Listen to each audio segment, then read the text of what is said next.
Unafraid Show, right or wrong.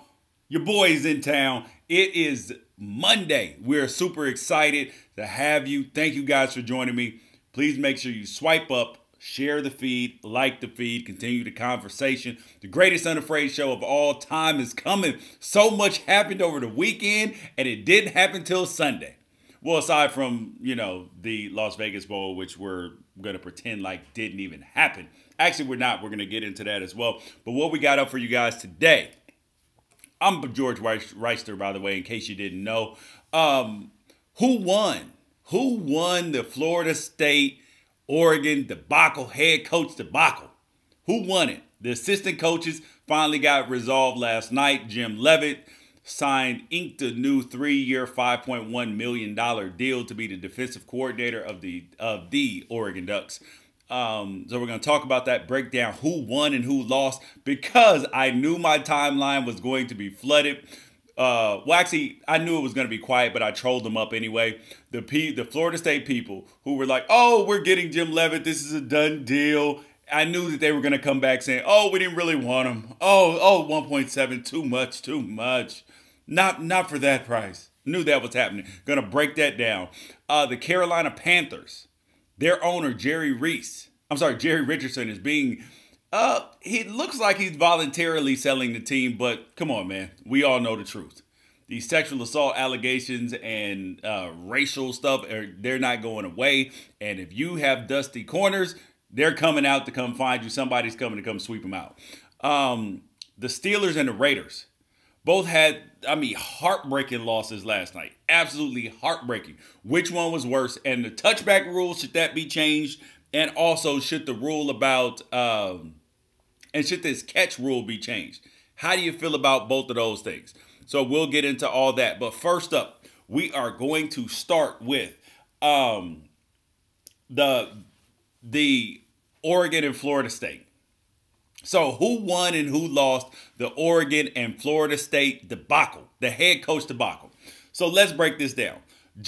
Florida State lost a championship head coach in Jimbo Fisher to Texas A&M. So let's not act like that didn't hurt your feelings, because it did.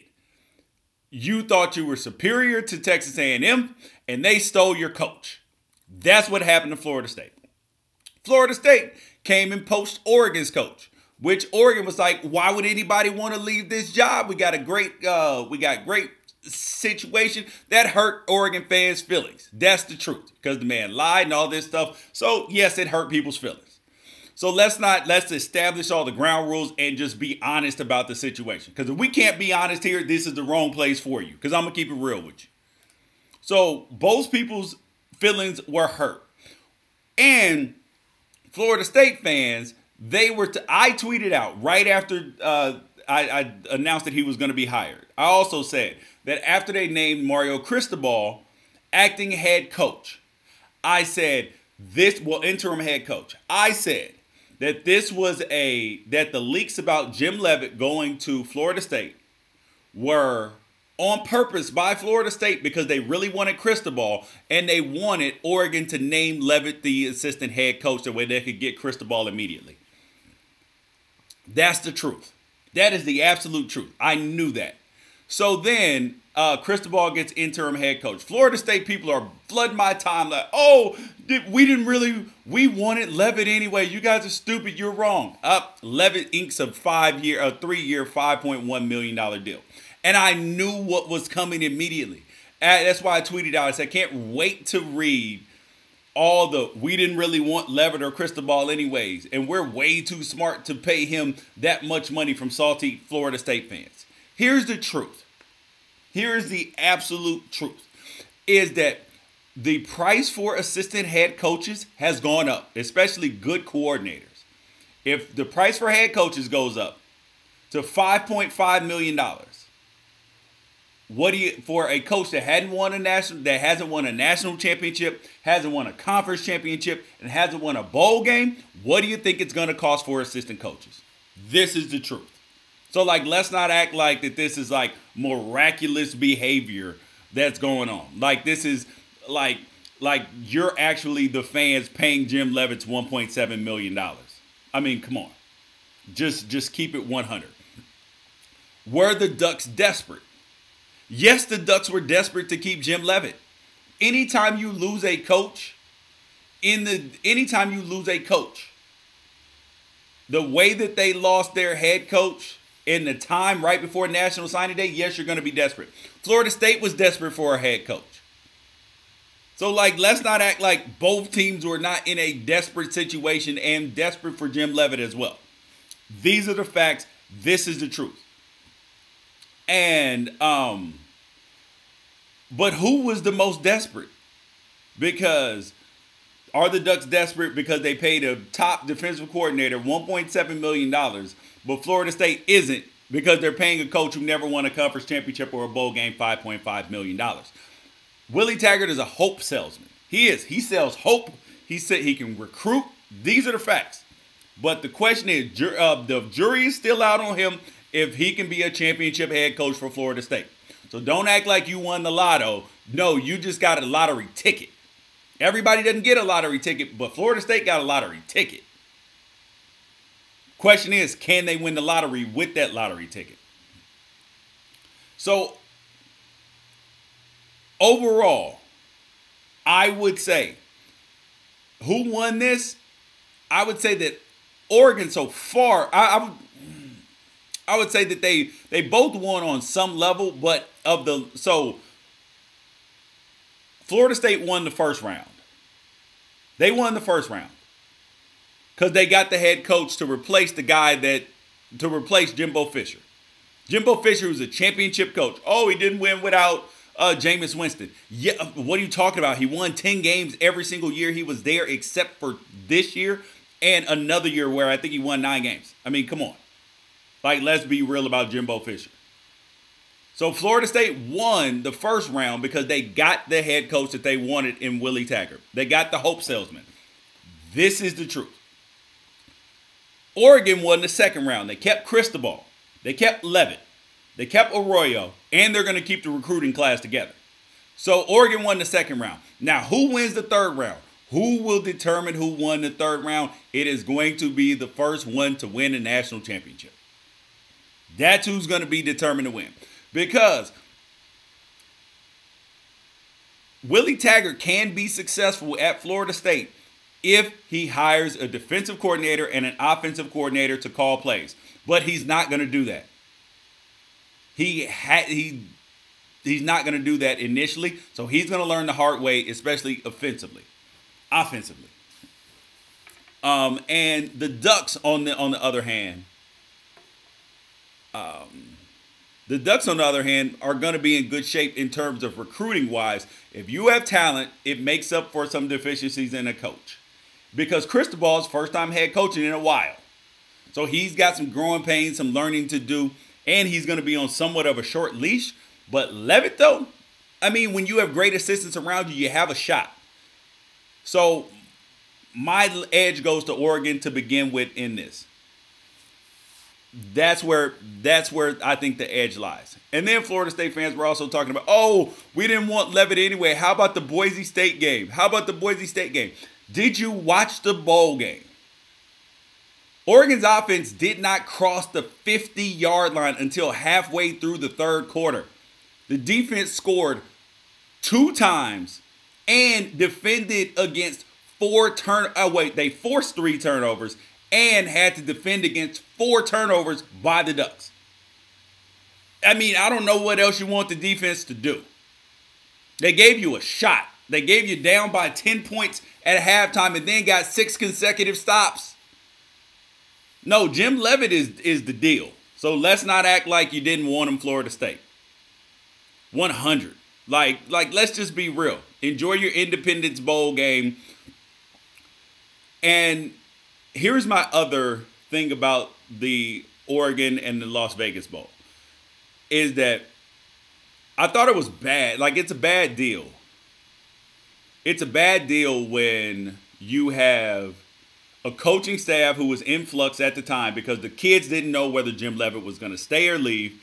They didn't know the situation. There are some coaches who were still coaching at Oregon that are going to be going down to Florida State with Willie Taggart. So now the kids are like, wait, I got coaches. I got coaches who are half in and half out coaching me in the game, and I don't know what's going on. And it mentally affects the kids. That's the truth. Question is, what's going to happen on Wednesday? Who's going to finish with the higher recruiting class? Oregon or Florida State? Now, that is going to be a gotcha right there. Because right now, according to 24/7, Oregon fell down to 11. And Florida State is sitting at... Where the hell is Florida? Oh, they're sitting at number 50 right now. So we'll see where this comes and goes. The next thing up, we're moving over to the NFL real quick. Thank you guys for joining me. Swipe up, share the feed, continue the conversation, and also send your emails in to unafraidshow@gmail.com. Unafraidshow@gmail.com. You got any questions about any of this stuff, I will answer it. FSU might get a top 10 class when it's all done. Yeah, no. Oregon with Devin Williams, Hufanga, and Sewell. Yep. They get those. That'll be great. That will be great for the Ducks as well. So Jerry Richardson.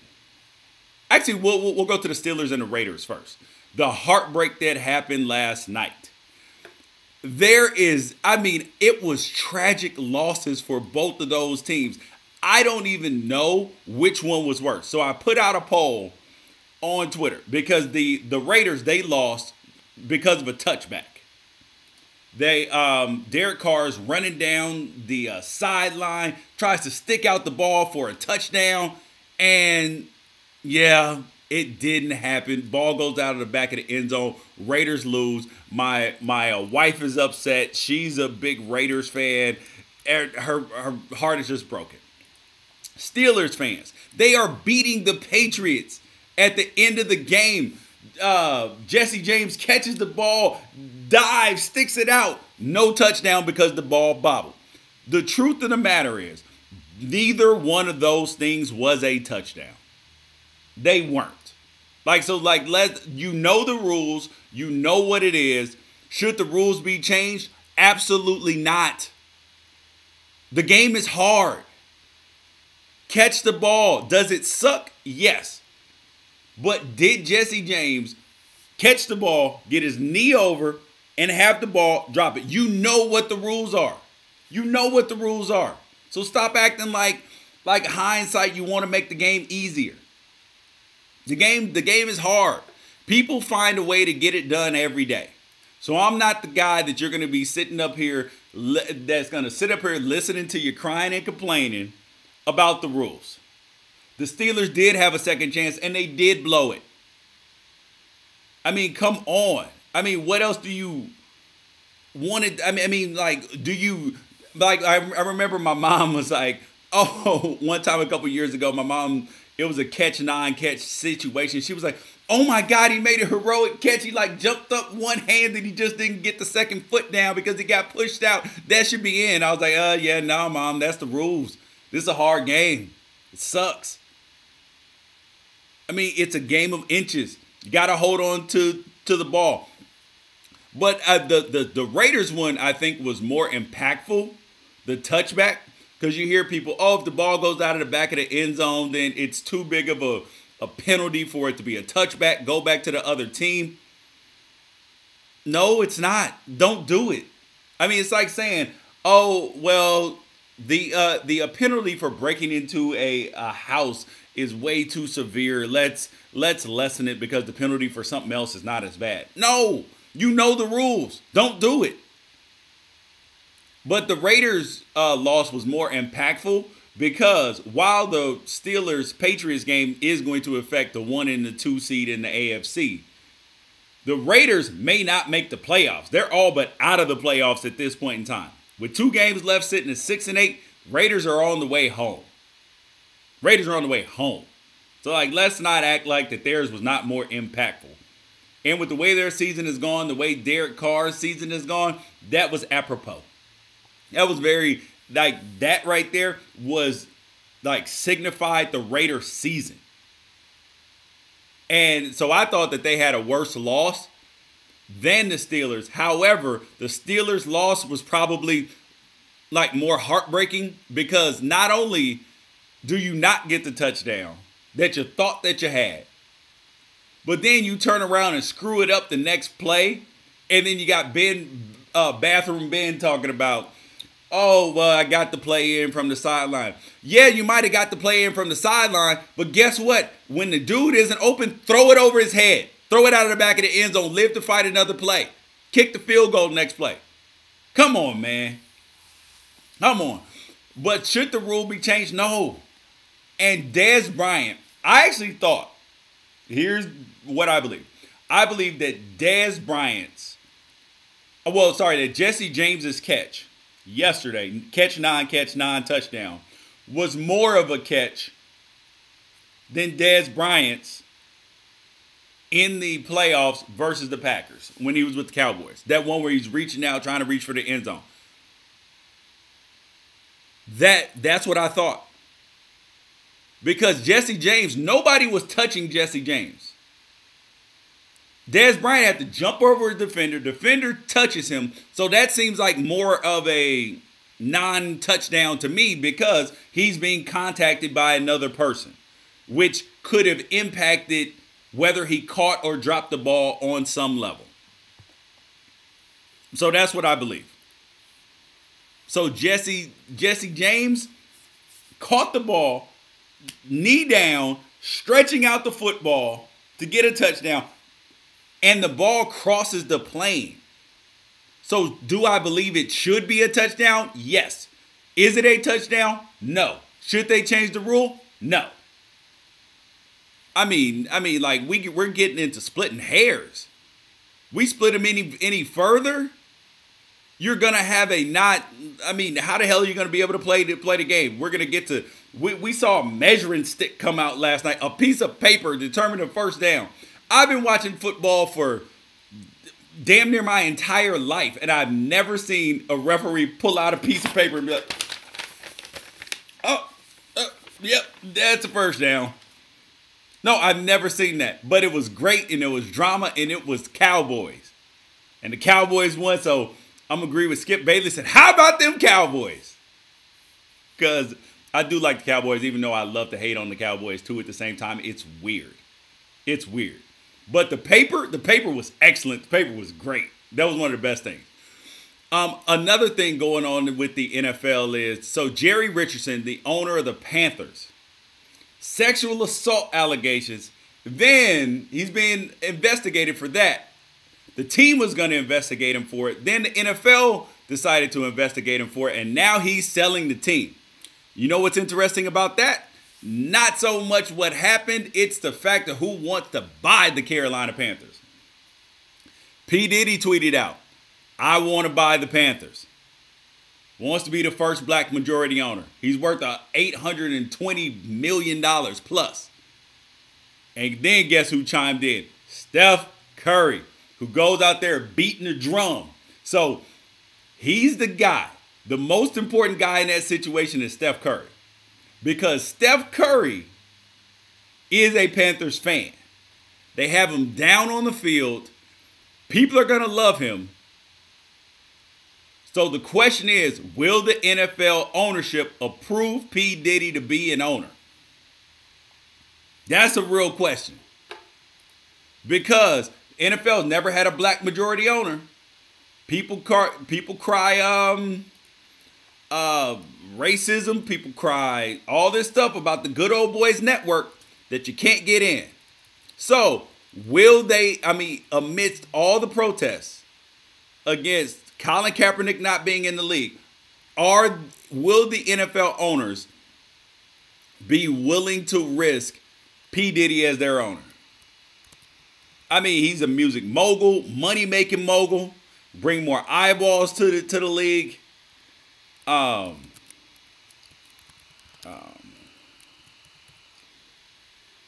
Would the NFL be willing for that to be its black owner?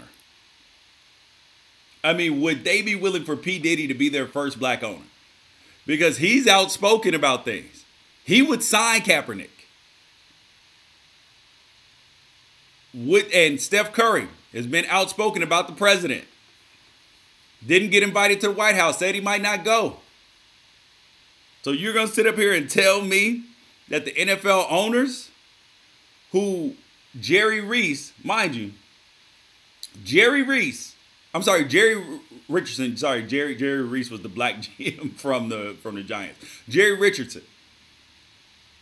So if anybody doesn't know what he did, he had sexual assault allegations and like a groping one, and he settled at least 4 sexual assault allegations, and a former scout called him a racial slur. He settled all these, according to Sports Illustrated, for significant amounts. So, and yes, the other owners are a little bit upset about this because they get a little bit nervous. Donald Sterling already lost his team with the Clippers. Didn't do anything illegal. He did something immoral. Jerry Richardson losing his team now. Voluntarily giving his up, though. Because he doesn't want the allegations to come out. So are we going to hear more about this? Nope. It's going to be silent and mum. They've already signed non-disclosure agreements. They've already getting their settlements from him. So yeah, you won't be hearing any more about Jerry Richardson. But you would, I mean, think about how advantageous that this is for Jerry Richardson. He bought the Carolina Panthers, I think, for $206 million or $280 million. And now he's going to sell them probably for $3 billion. Mind you, it's a forced sale because he wants to keep the Carolina Panthers. Like, let's not make any bones about this. But he's making out like a bandit. That's like it's at least a $2 billion profit. It's going to at least sell for over $2 billion. The Clippers almost sold for $2 billion. So what makes you think an NFL franchise that prints money isn't going for over $2 billion? I mean, this is insane. But will Steph Curry and P.Diddy be able to buy the team is the question. I want it. I want to see it happen. I definitely want to see it happen. I just don't know if the Good Old Boys Network is going to allow it. Because remember, NFL owners, it doesn't just go to the highest bidder. So you can have money. That's why they didn't approve Donald Trump. They didn't want Donald Trump. For whatever reason, they didn't want him. They didn't want him. And now, if you have P. Diddy and Oprah and whoever else put in a group for this, who will get it? It's not going to the highest bidder. It goes to whoever the owners want as their another owner. And they want owners who are going to be like-minded. And P. Diddy and Steph Curry are not going to be like-minded. However, there will be some public pressure on the owners to allow a minority owner, not named Shad Khan, with the Jaguars, a black owner, will they allow it? Being that there are protests and there are people who are, not really feeling it. Because when you look at some of these interviews about the whole Colin Kaepernick situation, they call it, it's a nigger, he's this, he's that. I mean, come on now. Let's be real. I am hopeful that it can happen because you know that they're going to be able to find the money and resources between other athletes, between P. Diddy, his business connections, all these things. The money's not going to be a problem. They're going to be able to find the money to buy the NFL team. The question is, will the Good Old Boys Network allow it? And then you think about what the hell did Jerry Richardson do to voluntarily give up his team? Because he's one of the guys that loves it. He's a former player. So you know he doesn't want to give up his team. What in the hell was going to come out that was going to be so damaging to the league that he's selling his team? He settled 4 lawsuits and a racial slur lawsuit. I mean, whatever the hell the man did is not only scary to him, but it's scary to other owners. Because a lot of these dudes are old white men. They have, mind you, they have a lot of employees of color, of a lot of women. And one thing that we know, I will say a lot of them to not their own fault, because they were raised in a time where these things were acceptable. where they were looked over and just glanced by and just thought of as normal behavior. So then they're like, I guess it's not that bad. So while they are at fault and have to deal with the consequences of their actions, I also have to place the blame on society that allowed and excused this behavior. Whether it's racism, whether it's sexual harassment, sexual assault, any of that. You have to blame, we as people have to blame ourselves. Whether you're old, young, and you're blaming your parents, the people before you, whoever excused it, we have to accept some blame for what Jerry Richardson, for what Russell Wilson, for what Russell Simmons, what all these people did. So while I don't completely, while I don't agree, not completely, but I don't agree with what these people have done and paid out to do and all that. Don't agree with it. However, I do understand how these things happen. And on some level, I feel a little bit of empathy for these guys. Not because of what they did wasn't wrong. It's just the fact that, okay, if you're doing this stuff and you're getting away with it and society at large is saying, I don't care. And Bette Midler even got on TV and said that she was, drugged by Geraldo. Said it on television. Nobody did anything. Multiple people have said this. So society allowed this. So at the point in time that society allows something and people do it, and then let's say they stop doing it, and then you come back later on and then jam them up for it, it feels a little bit wrong. It does, because you allowed it already. It feels like, but at the same time, you always do have to pay for your actions. So like, this is like a complicated issue because it feels like a court of law, like ex post facto. Like there's a law against something, like there is no law. And then it becomes a law. And then you go back and try to punish people for something that happened before the law happened. That's the level of empathy or sympathy or whatever I feel for those guys. But at the same time, what they did was wrong. And what you reap, what you sow. Doesn't always come back the way that you think it's going to come back, but it comes back. And that's what Jerry Richardson is dealing with. So is Russell Simmons, and so are a lot of these other people who committed these like awful acts against other human beings. Comes back to you. I want to see P.Diddy, Steph Curry, LeBron James, and Oprah all team up to buy the Carolina Panthers. That's what I want to see. First black owners. Yes, I'm excited about it. You shouldn't be excited. You just want the best owner. Well, guess what? Just like when you watch the Olympics, and it's like the first, like when I saw the black girl on the Olympic team swimming in the Olympics, yes, it made me proud. The same way if you're an Italian American and you see the first Italian American go on the moon, you feel a little bit of pride. If you're an Asian American, if you're a Japanese American or Chinese or whatever, and when Dat Nguyen first came in the NFL, you're like, yeah, hell yeah. Yao Ming playing for the Houston Rockets, yeah, Chinese people are excited about it. So don't try to condemn me for being excited because a black man may own an NFL team. It's never happened. It's good for everybody, and it's exciting. Yes, yes. Don't be upset about it because, yes, I am proud to be an African-American man. And, yes, I'm proud when African-American men do things for the first time. There's nothing wrong with that. Just like it's not anything wrong with a woman being excited because a woman is president. It's never happened. Yes, you can be excited about it and not feel bad or feel like racist about it. How exactly is it good for us if P. Diddy buys the team? Okay, let me give you an example.